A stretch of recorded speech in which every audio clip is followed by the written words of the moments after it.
નમસ્કાર, આપ જોઈ રહ્યા છો નિર્માણ ન્યૂઝનો વિશેષ કાર્યક્રમ 0R ની આ ચર્ચા અંતર્ગત હું છું નતાશા, આપ સૌનું સ્વાગત કરું છું। દર્શક મિત્રો, પહેલા તો વાત કરીશું વર્ષ 2020ની કે એકંદરે વર્ષ 2020 જ્યારથી શરૂ થયું ત્યારથી આફતોનો વેગ ભારત દેશમાં જ નહીં સમગ્ર દુનિયામાં શરૂ થયું હોય તેવું અનુભવાયું। ક્યાંક આગ લાગી તો ક્યાંક વરસાદ પડ્યો અને ક્યાંક બાયોમેડિકલ વિશેષ એવી સ્થિતિઓ ઊભી થઈ અને જેનામાંથી આપણે સૌ અત્યારે પસાર થઈ રહ્યા છે અને તેનું નામ છે પેન્ડેમિક, એટલે કે વૈશ્વિક મહામારી બની ચૂકેલું એવું કોરોના વાયરસ। આ કોરોના વાયરસના પડઘા અથવા તો પછી આગ લાગવાના પડઘા અથવા તો પછી કોઈ પણ કારણસર જેટલી પણ અનુભૂતિઓ અત્યારે વિશ્વભરમાં થઈ રહી છે તેને સહન કરવાનો વારો આખરે માનવીએ ભોગવવો પડી રહ્યો છે અને તેનામાં પણ ખાસ આજીવિકા મેળવતો જે દરરોજ કમાઈને દરરોજ ખાતો હતો તે વ્યક્તિ, નોકરિયાત વર્ગ, તેનો સમાવેશ થાય છે। અત્યારે આપણે રાજકારણને નેવે મૂકીએ, ગુજરાત રાજ્યનું હોય કે ભારત દેશનું હોય, રાજકારણને નેવે મૂકીને જો અત્યારની સૌથી મોટી કોઈ ચિંતા હોય તો તે છે નોકરિયાત વર્ગ પાસેથી જે નોકરીઓ છીનવાઈ ગઈ છે। સરેરાશ કહેવામાં આવે છે કે પ્રત્યેક 10 વ્યક્તિમાંથી એક વ્યક્તિએ નોકરી ગુમાવી છે। તેની પાછળનું કારણ છે કોરોના વાયરસ। આ કોરોના વાયરસ એટલો ઘાતક કે જેને કારણે જેને સહન કરવા માટે અથવા તો પછી જેનાથી પહોંચી વળવા માટે દેશભરમાં લોકડાઉન જાહેર કરવામાં આવ્યું। લોકડાઉનના 4 તબક્કા આપણે અનુભવ્યા। અનલોકના પહેલા તબક્કામાં પણ તેટલું કોઈ ઝાઝું ખમી શક્યું નથી અને એવી પરિસ્થિતિમાં કોરોનાએ કામ વગરના કર્યા હોય તેના અહેવાલ સતત પ્રસારિત થઈ રહ્યા છે। ચિંતાનો વિષય અને આ ચિંતાનું મંથન કરવા માટે આજે આપણી સાથે આ કાર્યક્રમમાં જોડાયા છે રાજકીય વિશ્લેષક એવા જયવંત પંડ્યા અને આર્થિક પત્રકાર હિમાંશુ ભાયાણી। આપ બંનેનું સ્વાગત કરું છું। એકંદરે અલગ અલગ સેક્ટર્સમાં લોકોએ નોકરી ગુમાવી છે। સૌથી વધારે જે સેક્ટર્સને અફેક્ટ થયું છે તેનામાં ફ્લાઇંગ સેક્ટર આવી ગયું, રેસ્ટોરન્ટ સેક્ટર આવી ગયું, એફએમસીજી સેક્ટર આવી ગયું, ઓટોમોબાઈલ સેક્ટર આવી ગયું। આ તમામ વર્ગ કે જે ખાસ નોકરી ઉપર નિર્ભરતા રાખે છે, જો બેંકમાંથી લોન લીધી છે તો આ બેંકના લોનના હપ્તા પણ નોકરીમાંથી આવેલો પગાર જ માંથી ચૂકવાતા આવે છે। મોરેટોરિયમ પીરિયડ 3 મહિનાનો આપ્યો ખરો, પણ આ 3 મહિના બાદ પણ લોકોની હાલત એવી બની છે કે હવે આ લોનના હપ્તા ચૂકવવા માટે તેમની પાસે પૈસા નથી કારણ કે તેમની નોકરી છીનવાઈ છે। આવી પરિસ્થિતિમાં જયવંતભાઈ, સૌથી પહેલા આપનો એક વ્યૂ જાણીએ કે આવી પરિસ્થિતિમાંથી દેશ જ્યારે પસાર થઈ રહ્યો છે ત્યારે આખરે હવે શું કરવાની જરૂર છે, કારણ કે આ વાસ્તવિકતા કદાચ સૌ કોઈ જાણી નથી શક્યું। તેના વિશેનું મનોમંથન આપનું શું કહે છે? હું એવું માનું છું કે ઉદ્યોગપતિ બધા હોય છે, બધા એટલે મોટા ભાગે આપણે એવું કહી શકીએ, કારણ કે અપવાદ દરેકમાં હોવાના। એ ઉદ્યોગપતિ છે એ જ્યારે નફો રળવાનો હોય ત્યારે મૂડીવાદી હોય છે, એટલે નફો અમારો, એના માટે પગારમાં એટલો વધારો નહીં કરવો અને એટલું બોનસ કે નહીં આપવું, એટલી ફેસિલિટી નહીં આપવી। પણ જ્યારે એમને તકલીફ પડે ને, એ તકલીફ ભલે 2 મહિનાની કેમ ન હોય કોરોનાના કારણે, તો એ 2 મહિનાની તકલીફમાં પણ જે ખોટ છે, એટલે ખોટ એટલે નફામાં જ ખોટ છે કે એવી એટલી બધી કઈ ખોટ પડી નથી ગઈ, નફામાં જે ખોટ છે એને વેચવાની આવે એટલે કે સહન કરવાનું આવે ત્યારે સામ્યવાદી બની જાય છે। એટલે એ ખોટ છે વેચી નાખવાની, એટલે શું કરવાનું તો કે માણસોને છૂટા કરી દો। અને આમાં બહુ વિષચક્ર કેવી રીતે ફેલાય છે એ સમજવાની જરૂર છે। એ લોકો ટાર્ગેટ આપી દે છે, એટલે જે કઈ જનરલ મેનેજર હોય અથવા સીઈઓ હોય એને ટાર્ગેટ આપી દે છે કે આટલા માણસો આપણે છૂટા કરવાના છે, આપણું જે પગારનું બિલ છે અને બીજા બધા ખર્ચા છે ઘટાડવાના છે, એટલે એ ટાર્ગેટ અપાઈ જાય છે। પછી સીઈઓ અને જનરલ મેનેજર શું કરે છે, એ પોતાને ગમતા માણસોને રાખે છે અને બાકીનાને કાઢી મૂકે છે। આ પ્રકારનું એક જે વિષચક્ર ચાલુ થયું છે, આપણે ત્યાં પણ ચાલુ થયું છે અને બીજે બધે ઓલ ઓવર વર્લ્ડ છે આ ફિનોમિના। અને અમેરિકાની સ્થિતિ તો 4 કરોડ લોકો ત્યાં બેરોજગાર છે, આપણે ત્યાં પણ બેરોજગારીનો આંક અત્યારે 24% જેવો છે લગભગ, એવું ભૂલતો ન હોઉં તો એ છે।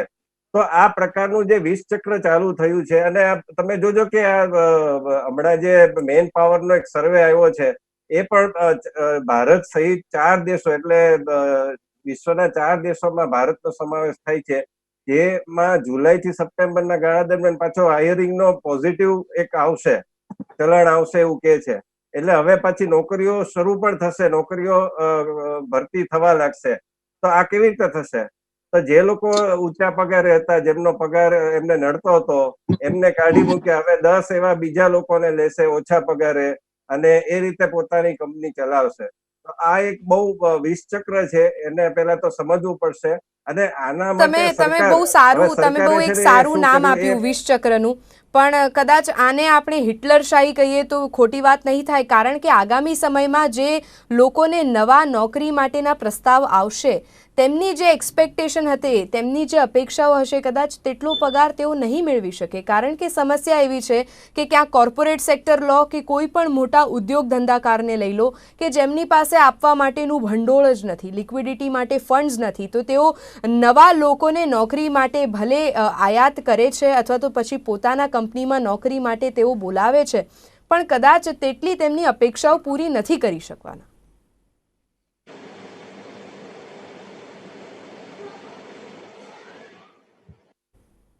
હા, એટલે આ જે છે લિક્વિડિટી નથી એવું તો છે જ નહીં. ટાટા કંપનીએ પણ, રતન ટાટાએ મારા ખ્યાલ પ્રમાણે, હું ભૂલતો ન હોઉં તો એમણે પણ કહ્યું છે કે સાવ નિરાશ થવાની જરૂર નથી, ભારત છે પાછું બેઠું થઈ શકશે. વાત એ આવે છે જ્યારે આ બધું થાય છે ને, એટલે દરેક મંદીના ગાણા શરૂ કરી દે છે.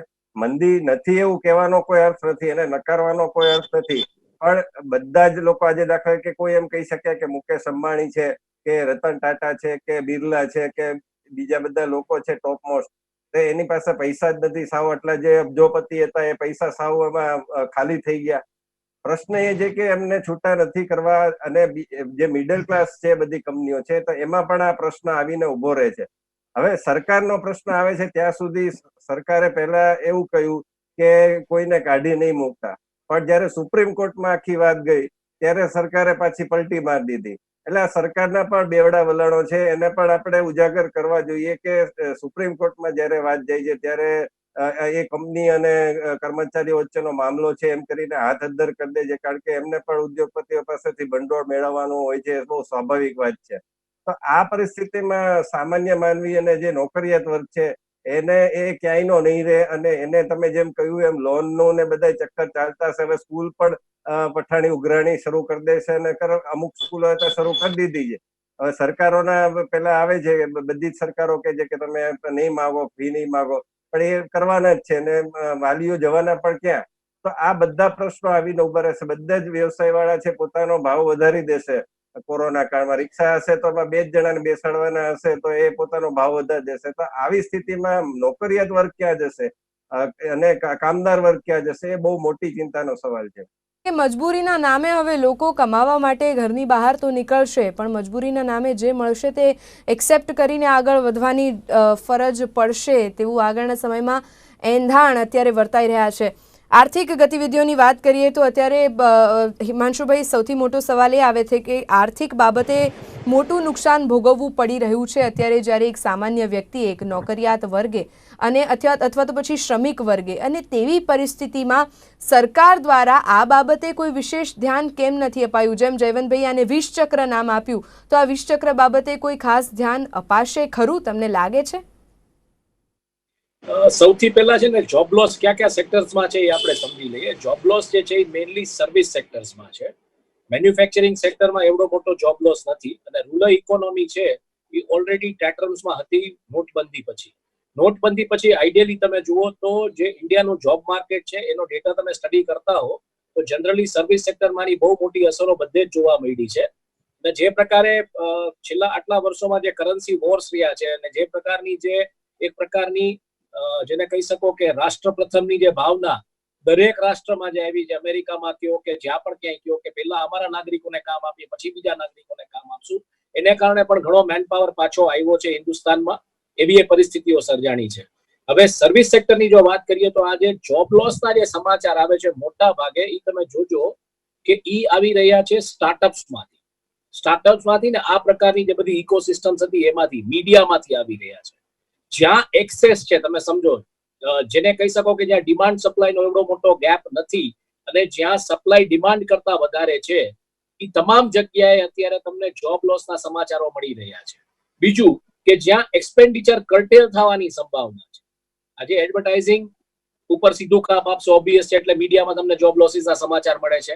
બીજું કે લોકોને આજે રિયલાઇઝ થઈ ગયું કે પેલા ફટ કરીને એપમાંથી સ્વિગી કે ઝોમેટો કરતા હતા, એ હવે કરવું આઈ થિંક અનનેસેસરી એક્સપેન્ડિચર હતો. અત્યારે નોકરીઓ નથી, બીજા નંબરમાં કે જેની છે એના પગારમાં કાપ છે, એટલે સ્વિગી ઝોમેટો કરીને તરત જ કંઈક ખાવાનું મગાવી લેવા વાળો જે વર્ગ હતો એ ઓટોમેટિકલી એમાં કટ આઉટ થઈ ગયો છે. એટલે સ્વિગી કે ઝોમેટો જેવી કંપની છે પોતાના માણસોને છૂટા કર્યા છે. ત્યારબાદ આપણે વાત કરીએ તો થિયેટરિકલ એક્ઝિબિશનની જે વાત છે, થિયેટર, કારણ કે હવે આ બધું ફ્રી ડેટા અને બધું નેટ ઉપર જનરલી અવેલેબલ હોવાથી મલ્ટીપ્લેક્સીસમાં એમાં અત્યારે લોકો નહીં જાય ને સોશિયલ ડિસ્ટન્સિંગની જે બધી જે પરિસ્થિતિઓ સર્જાણી છે એને કારણે જે આખી પરિસ્થિતિ સર્જાણી છે એટલે એમાં એક બહુ મોટો જોબ લોસ જોવા મળે છે. એવિએશન સેક્ટર, હોટેલ ને ટુરિઝમ અને રેસ્ટોરન્ટ્સ, આ બધા જે સોશિયલ ડિસ્ટન્સિંગના મુદ્દા છે કે લોકો ભેગા થાય અને શ્વાસોશ્વાસની પ્રક્રિયાને કારણે પણ ક્યાંય કોરોનાનું જેને કહી શકો કે સંક્રમણ થાય, એટલે આ બધા એરિયાઝમાં ક્યાંક ને ક્યાંક તમને અત્યારે જોબ લોસ જોવા મળે છે. જ્યાં ડિમાન્ડ છે, સપ્લાય કમ્પેરેટિવલી ઓછો છે, ત્યાં ક્યાંય જોબ લોસ જોવા નથી મળતો. ત્યાં કન્ઝમ્પશન નીચું ગયું છે કારણ કે 2 મહિના માટે દેશ બંધ રહ્યો હતો. આજે મારુતિનો ડેટા જે આવ્યો છે સેલ્સનો, જે જનરલી 1.5 લાખ ગાડીઓ સેલ કરતું હોય છે મહિને, એને 18 થી 20,000 ગાડીઓ સેલ કરી છે. એટલે ગ્રીન ઝોન્સમાં જે એક્ટિવિટી થઈ અને એમાંથી એ લોકોને જે પૈસા મળ્યા એ જ થયું છે. એટલે એમાં ક્યાંય જોબ લોસ નથી, તમે સમજો, મેન્યુફેક્ચરિંગ સેક્ટરમાં. બીજી જે પરિસ્થિતિ શું સર્જાણી છે કે માઇગ્રન્ટ લેબર ફોર્સિસ અત્યારે વહી ગઈ છે, ઘરે વયા ગયા છે લોકો. એ લોકોને ડર લાગી ગયો છે પોતાની જિંદગી ઉપર, અને જે પ્રકારે શહેરો એને ટ્રીટ કર્યા છે કે લોકો જે ભાડે રહેતા હતા એના ભાડા લીધા ને કાઢી મૂક્યા ને એવા કોઈ એરિયામાં કામ કરતા હોય તેને ના રહેવા દીધા ને આ બધી જે સમસ્યાઓ સર્જાણી, એને કારણે મેન પાવર વયો ગયો છે. એટલે ઈ મેન પાવર પાછો આવે, એ એક્ટિવિટીઝ પાછી ક્યારે ચાલુ થશે? રિયલ એસ્ટેટ છે કે આ બધા રિયલ એસ્ટેટમાં મજૂરો નથી મળતા, તમે સમજો આ પરિસ્થિતિ છે, બરાબર છે. એટલે આ બધા ફેક્ટર્સ, આ બધાનો ડોમિનોઝ ઇફેક્ટ છે. અને આઈડિયલી તમે જોબ લોસ નું માર્કેટ તમે જોશો તો જ્યારથી ટેકનોલોજીએ પગ પેસારો કર્યો છે ત્યારથી, એટલે બેઝિકલી 2008 ની સાલથી આઈડિયલી તમે જોશો તો ઘણા બધા સેક્ટર્સમાં જોબ લોસ ક્રમશઃ થતો ગયો છે. હું તમને અમદાવાદની જ વાત કરું ને મીડિયા સેક્ટરની વાત કરું, આપણે ક્યાં મોઢે ગર્વ લઈએ છીએ કે આપણે ગુજરાતીઓ વેપારી પ્રજા છીએ. આપણા પિંક પેજીસ બંધ થયા છે, પિંક પેજ અખબારો બંધ થયા છે, પિંક પેજ અખબારના બ્યુરોમાંથી લોકો છૂટા થયા છે. આજે અમદાવાદમાં એક પણ બિઝનેસ ન્યૂઝ ચેનલ તમે જેને કહી શકો, કોઈ એક પર્ટિક્યુલર ચેનલ જે કાર્ય કરી રહી છે બિઝનેસમાં, એ જવા દો, પણ આપણે એમ કહીએ છીએ કે બિઝનેસ સ્ટેટ, આવડું મોટું રોકાણ, વાઇબ્રન્ટ ગુજરાતમાં આવડું મોટું રોકાણ, બિઝનેસ ચેનલ જે ઇંગ્લિશમાં છે કે હિન્દીમાં છે, એનો એક પણ કોરસ્પોન્ડન્ટ અત્યારે અમદાવાદમાં છે જ નહીં, તમે સમજો, ગુજરાત રિપોર્ટ કરવા માટે. આ પરિસ્થિતિ 2008 થી ક્રમશઃ ચાલુ થઈ ગયું.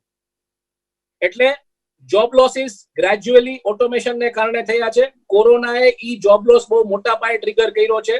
સરકાર સામે મોટામાં મોટી જે ચેલેન્જ છે ઈ હતી કે ઓટોમેશન આવશે ત્યારે તમે જે આખો વર્ગ જે જોબ વગરનો થશે એને તમે ક્યાં સમાવશો? તો કોરોના આજે ઈ બહાનું બની ગયું છે. આની પહેલા પણ મેં તમારા ડિબેટ ઉપર ચર્ચા કરી હતી કે બહુ મૂળભૂત રીતે બહુ મોટા 5 ચેન્જીસ આખી વર્લ્ડની ઇકોલોજી, આખા વર્લ્ડના ઇકોનોમિક્સમાં જોઈ રહ્યો છું. અને એમાં ઈ છે કે મોટા ભાગના બિઝનેસીસ ઓટોમાઇઝ થઈ જશે. એનો બેસ્ટ એક્ઝામ્પલ હતું, તમને ખ્યાલ છે, જ્યારે 7 દિવસના કર્ફ્યુની ઘોષણા કરવામાં આવી હતી અમદાવાદમાં, ત્યારે બહુ સ્પષ્ટપણે ઇન્સ્ટ્રક્શન આપવામાં આવી હતી કે પેમેન્ટ્સ હવે ડિજિટલી થશે, ચાહે ફાર્મસીમાં કરો કે દૂધ લ્યો કે જે પણ કાંઈ લ્યો, ડિજિટલ પેમેન્ટ્સ. એટલે આપણે ઈ તરફ જઈ રહ્યા છીએ, ઓટોમેશન તરફ. અને ઓટોમેશન આવશે ત્યારે એમાં સેમી સ્કિલ્ડ લોકો જ રહી શકશે. એટલે જે મિડલ ક્લાસ લોકો, જેને થોડું કમ્પ્યુટિંગ આવડે છે કે થોડું ટેકનિકલ નોલેજ છે, એવા લોકો સસ્ટેન થઈ શકશે. જેની પાસે ટેકનિકલ નોલેજ નહીં હોય, જેની પાસે ઓટોમેશનની કોઈ વિગતો નહીં હોય કે એનું કોઈ નોલેજ નહીં હોય, ઈ ક્લાસ શું કરશે, કેવી રીતના આખું પોતાનું જીવતર કરશે, ઈ બહુ મોટો પ્રશ્ન છે. ને સમગ્ર વિશ્વની તમામ સરકારો સામે આ મોટી ચેલેન્જ છે. એટલે સરકાર પાસે આનો કોઈ જવાબ નથી અત્યારે. જે માઇગ્રન્ટ લેબર ફોર્સ ગામડે વહી ગઈ છે એને કારણે એક જે સમસ્યા, જે સંભાવના અત્યારે જોવાઈ રહી છે, જે ભારત માટે પોઝિટિવ પોઈન્ટ છે કે કૃષિ ક્ષેત્રે ભારત બહુ મોટું ગ્રોથ કરી શકશે જો આ લોકો પાછા શહેરમાં ના આવે ને ત્યાં ખેતીવાડીમાં જ કાર્યરત રહીએ. કારણ કે આપણી પાસે સારામાં સારા ઋતુચક્રો છે, આપણી પાસે સારામાં સારી જળસ પેદાશો છે, આપણી પાસે ગ્રેન્સ છે, સિરિયલ્સ છે, ફ્રૂટ્સ છે, વેજીટેબલ્સ છે, જે વર્લ્ડના મોટા ભાગના કન્ટ્રીઝમાં નથી. હવે આ બધું પેરિશેબલ હોવાથી એને પ્રોડ્યુસ કર્યા પછી તમે એને વર્લ્ડ માર્કેટ્સમાં કેવી રીતના લઈ જાઓ છો, આના માટેનું ઇન્ફ્રાસ્ટ્રક્ચર ગવર્મેન્ટે વિચારવું પડશે. અને એમાં ક્યાંક જોબ્સ આવશે, હું એવું માનું છું, પણ આ બધું રાતોરાત નહીં થાય. એટલે અત્યારે યસ, પોઝ લાગી ગયો છે, નોકરીઓ નથી, નોકરીઓ છે એના પગાર કપાયેલા છે, એક્સપેન્ડિચર ઉપર કાપ છે, અને એક્સપેન્ડિચર ઉપર કાપ હોવાને કારણે જોબ્સ તમને અત્યારે જોવા નથી મળતી.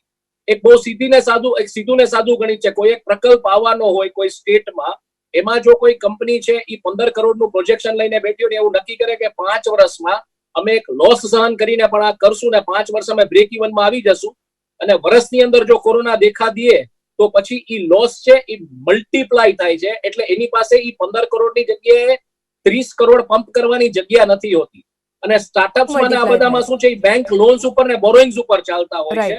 એટલે એનું વ્યાજનું ચક્કર મોટું થતું જાય છે. એટલે એ લોકો માટે સસ્ટેન થવાની કોઈ જગ્યા નથી રહેતી. એટલે આ બધા સેક્ટર, ખાસ કરીને સર્વિસ સેક્ટરમાં બહુ મોટો જોબ લોસ આઈટીમાં, એવિએશનમાં, tourism, hotel industry, theatrical exhibitions, પછી આ મીડિયા કંપનીઝ છે, આ બધી જગ્યાએ જ્યાં સપ્લાય એક્સેસમાં છે ત્યાં બધે જોબ લોસ જોવા મળ્યો છે. તો એટલે કે જોબ લોસ હતો જ, પણ કોરોનાએ તેને એક પીક ઉપર પહોંચાડ્યો. હવે આ કોરોનાની આ કપરી પરિસ્થિતિમાં ક્યાંક આપણે પહોંચી વળી શકીશું કે કેમ, તે તો આગળના સમયમાં જોવાનું રહેશે. પણ હવે સવાલ એ થાય છે, જયવંતભાઈ, મારો સવાલ આપને, કે જે 24% જેટલો સરેરાશ બેરોજગારીનો દર છે અને તેને પહોંચી વળવા માટે જે કોર્પોરેટ સેક્ટર અથવા તો જે પ્રાઇવેટ સેક્ટર્સમાં અત્યારે લોકો કાર્યરત હતા, જેઓને જોબમાં કટડાઉનને કારણે કદાચ તેમની નોકરીઓ છીનવાઈ ગઈ છે, તો આવી પરિસ્થિતિમાં તો સરકાર પણ ઇન્ટરવીન ન કરી શકે, કારણ કે તે ખાનગી ક્ષેત્ર છે. એકંદરે વડાપ્રધાને કીધું હતું ચોક્કસ કે જ્યારે પણ નોકરિયાત વર્ગ હોય, કોઈ પણ તમારે ત્યાં કામદાર હોય, તેનો પગાર ન તો કાપશો અને ન તો તેને નોકરીમાંથી છૂટા કરશો. પણ કદાચ આ બન્યું નથી અને હકીકત આપણી સામે છે.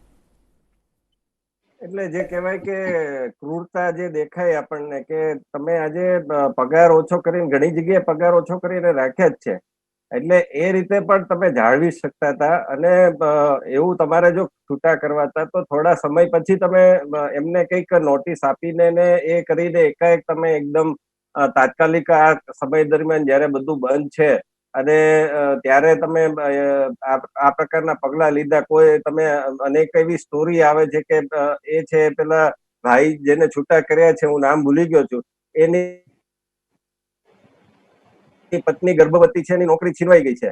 આવા સમયમાં એની પત્નીને પણ કહી શકે એમ નથી, કારણ કે એ કહે તો એની પત્ની અને એના આવનારા બાળક ઉપર ખરાબ અસર પડે. તો આવી સ્થિતિમાં ક્યાં જાય? ઘણાને એવા હશે કે ભાઈ સારા પગાર હશે તો લોન એને લઈ લીધી હશે, તો આવી સ્થિતિમાં એને કંઈક તમારે રાહત આપવાની જરૂર હતી. અને હું ફરી અગેન કહું છું કે દરેક ક્ષેત્રમાં અને દરેક જેમણે આ ચટણીનું અભિયાન આદર્યું છે, અને ખાસ કરીને મીડિયા કંપનીમાં, તો એ એટલું બધું તમે એમ નફામાં ખોટ છે ચોક્કસ કહી શકાશે. હું એ 2 મહિનાની જે પરિસ્થિતિ છે એને એવું માનવા માટે તૈયાર નથી કે તમારે એટલી બધી ખોટ પડી ગઈ અચાનક જ કે તમે આજે એટલું તમારા આખી સપ્લિમેન્ટના સ્ટાફને છૂટા કરી દો, તમારો બ્યુરો બંધ કરી દો. આ પ્રકારનું એકદમ જે ચાલી રહ્યું છે, તો તમારે પહેલા ભરતી કેમ કરવી પડી હતી?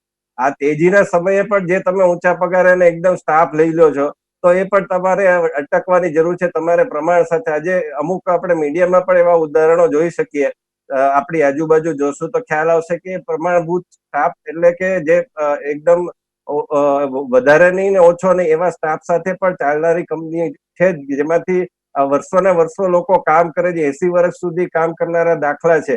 તો એને કાઢી નથી મૂકતા, એના પર વિશ્વાસ રાખે છે કે ભાઈ તમે ભલે આજે ઉંમર થઈ ગઈ, તમે આ નહીં ને આ કામ સંભાળો. તો એવા આજે પણ દાખલા આપણી આજુબાજુ નજર કરશું તો મીડિયા કંપનીમાં પણ આપણને જોવા મળશે. પ્રશ્ન એ દાનત નો આવે છે કે તમે આજે નિર્દયી બની અને અચાનક જ આ પ્રકારનું પગલું લઈ લો છો. તો અને મીડિયા કંપનીના માણસો માટે તો પ્રશ્ન એ આવીને ઉભો રહે કે એને તો બીજું કઈ કામ આવડતું નથી, એને લખવા સિવાય કે બોલવા સિવાય કઈ કામ આવડતું નથી. બહુ ઓછા લોકો એવા હશે કે જે મલ્ટી ટેલેન્ટેડ કદાચ હશે, પણ મીડિયાના લોકો છે મોટા ભાગે છે એને પત્રકારત્વ સિવાય કોઈ કામ નથી આવડતું. તો એ લોકો જાય શક્યા અને બીજા કોઈ હાયર કરવાના નથી તાત્કાલિક. તો આ બધી પરિસ્થિતિમાં જે ખૂટે છે નીતિમત્તા જ ખૂટે છે બધી જગ્યાએ. અનેક સેક્ટર્સને અફેક્ટ થવું પડ્યું છે. હિમાંશુભાઈ, આપ સૌરાષ્ટ્રમાંથી બિલોંગ કરો છો અને ત્યારે સંદર્ભ એ આવે છે કે અત્યારે ઘણા બધા સેક્ટર્સના આપણે નામ લીધા, તે એફએમસીજી સેક્ટર હોય, ઓટોમોબાઈલ ઇન્ડસ્ટ્રીઝ કેમ ન હોય, ફ્લાઇંગ ઇન્ડસ્ટ્રીઝ કેમ ન હોય, રેસ્ટોરન્ટ સેક્ટર કેમ ન હોય, પણ અત્યારે સૌથી મોટી જે વાત છે, અને સૌરાષ્ટ્રની વાત કરીએ તો જ્યાં ડીઝલ એન્જિન મેકિંગ અને જ્યાં એન્જિનિયરિંગ સેક્ટર હતો અથવા તો પછી સિરામિક ઇન્ડસ્ટ્રી હતો, હવે આ જે બધી ડિમાન્ડ છે તે ક્યાંક લક્ઝરી, રાઈટ, અને હવે આ બધી જે ડિમાન્ડ છે તે ક્યાંક સિરામિક ઇન્ડસ્ટ્રીની વાત કરીએ તો હવે લક્ઝરી તરફ લોકો ઓછું જ ધ્યાન આપવાના છે. મારા ઘરમાં કેવું સિરામિક લાગશે તેના ઉપર હું અત્યારે ખાસ ધ્યાન નહીં આપું તો ચાલશે, પણ મારી નોકરી યથાવત રહે તેના ઉપર વધારે ફોકસ કરીશ. અને આવી પરિસ્થિતિમાં આ જે ઇન્ડસ્ટ્રીઝ છે તેને સૌથી વધારે ફટકો પડશે અને તે ઇન્ડસ્ટ્રીઝમાં કાર્યરત નોકરિયાત વર્ગ ઉપર સૌથી મોટી હવે આફત આવી પડી છે. બહુ તમે છે ને જે વાત કરી એમાં હું વધુ એક ઉમેરીશ કે આવી એક મંદીનો દોર સુરતના હીરા ઉદ્યોગે 2008 થી 2000 ત્યારે લેમન બ્રધર ક્રાઇસિસ થઈ હતી ત્યારે જોવા મળ્યો હતો. કારણ કે હીરા જે છે એ લક્ઝરી પ્રોડક્ટ છે અને મોટા ભાગે હીરા જે છે એ વેસ્ટર્ન કન્ટ્રીઝમાં ડાયમંડ જે છે એ ગિફ્ટ થતા હોય છે. એટલે બહુ મોટી જેને કહી શકાય મંદીનો એક દોર સુરતના હીરા ઉદ્યોગે જોયો હતો. કારણ કે લોકો ત્યારે વિશ્વમાં નોકરી જ નહોતી લોકો પાસે, તો એ હીરા લઈને શું કરશે, આ પરિસ્થિતિ હતી. એટલે જે મેં પહેલા પણ વાત કરી કે તમારા જે બેઝિક એક્સપેન્ડિચર છે, આજે તમારા એફએમસીજી કંપનીઝમાંથી લોકો છૂટા નથી થયા, કે તમારી ફાર્મા કંપનીઝમાંથી લોકો છૂટા નથી થયા, તમારી જે ઇન્ટરનેટની અમુક કંપનીઝ છે, આ ડેટા પેકની કંપની છે, રિલાયન્સ જેવી કંપનીએ તો 92,000 કરોડનું રોકાણ એ લોકો લેવા છે આ પરિસ્થિતિમાં. એટલે ન્યા છૂટા નથી થયા, તમે સમજો. હા, જ્યાં એઝ આઈ સે ડિમાન્ડ વધારે છે, સપ્લાય વધારે છે ડિમાન્ડ કરતા, અને જ્યાં ઘણા બધા ઓપ્શન્સ છે. રિક્ષા બનાવતી કંપનીઓ છે, આજે હિન્દુસ્તાનમાં 3 કે 4 રિક્ષા બનાવતી કંપનીઓ છે. આ 3 કે 4 રિક્ષા બનાવતી કંપનીઓમાંથી ક્યાંયથી મને એવા સમાચાર નથી મળ્યા કે લોકોને છૂટા કરવામાં આવ્યા. પણ ડેફિનેટલી મીડિયાની જે બ્રાન્ડ્સ કે એનું જે સ્પ્રેડ છે, જે પ્રકારની સર્વિસ ઇન્ડસ્ટ્રીઝમાં જે પ્રકારનો સ્પ્રેડ છે, કોમ્પિટિટિવ એન્વાયરમેન્ટ જ્યાં છે ત્યાં આ બધું થયું છે. વાત આવી સ્પેન્ડિંગની, તો સ્પેન્ડિંગ હવે પ્રાયોરિટાઇઝ થઈ જશે કે રોટી, કપડા, મકાન ઓર ઇન્ટરનેટ. મકાનમાં હું જોઈ રહ્યો છું કે મકાનમાં લોકો હવેની જરૂરિયાત મુજબ જ નું ખર્ચ કરશે. એનાથી વધારેનું એક જે ક્રેઝ આવ્યો હતો વચ્ચે કે 3 અને 4 BHK સિવાય મકાનો બનતા નહોતા. 2008 પહેલાની તેજી એવી હતી અમદાવાદમાં તમે કોઈ બિલ્ડરને જઈને કહો કે મારે 1 BHK જોઈએ છે, સ્ટુડિયો રૂમ, હું એકલો રહું છું, અહીંયા મારું કામ કરું છું, તો એ તમારી સામે એવી રીતના જોવે જાણે તમે કોઈ રસ્તાના કોઈ રજડતા માણસ છો ને આવ્યા છો એક 1 BHK નું મકાન માંગવા. આજે 1 ને 2 BHK મકાનો પાછા ભોગમાં આવી ગયા છે. એટલે લોકોની જરૂરિયાત પૂરતું જે લોકો લેશે, એનાથી વધારે નહીં લે. ઓટોમોબિલ ક્ષેત્રે હું જોઈ રહ્યો છું બહુ મોટી ડિમાન્ડ નહીં થાય. વાત આવી ડીઝલ એન્જિન ઉદ્યોગની કે બીજા અન્ય ઉદ્યોગોની, તો આ બધા ઉદ્યોગોમાં અત્યારે શું સમસ્યા છે હું તમને સમજાવું.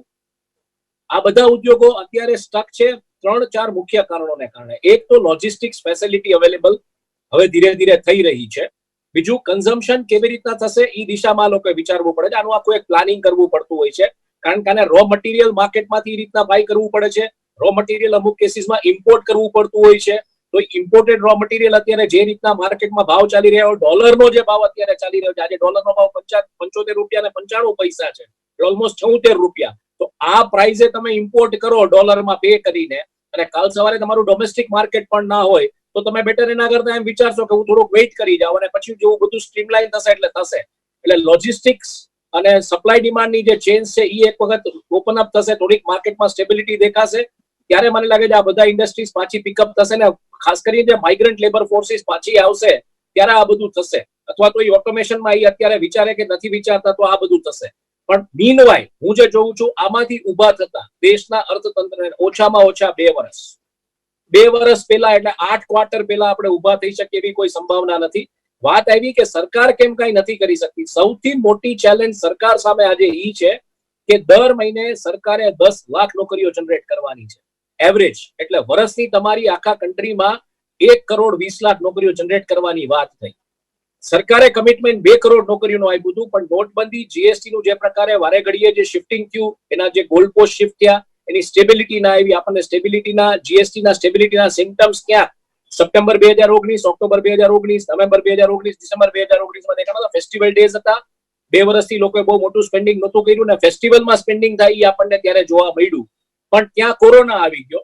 એટલે આ પરિસ્થિતિ એવી છે કે અત્યારે નોકરીઓ ઊભી કેવી રીતના કરશે, નવી જોબ્સ તમે કેવી રીતના ઊભી કરશો. તમારું અત્યારે મોટામાં મોટો ફોકસ હેલ્થ કેર હોવો જોઈએ, કારણ કે હજી તો વરસાદ, આની પહેલા પણ મેં તમારી ડિબેટોમાં અસંખ્ય વાર કીધું છે કે જો વરસાદ બહુ સારો પડશે તો પાણીજન્ય રોગચાળો ફાટવાની પૂરેપૂરી સંભાવના છે. એના માટે આપણું અત્યારે તંત્ર કેટલું તૈયાર ને સાબદું છે એ પણ જોવું પડશે.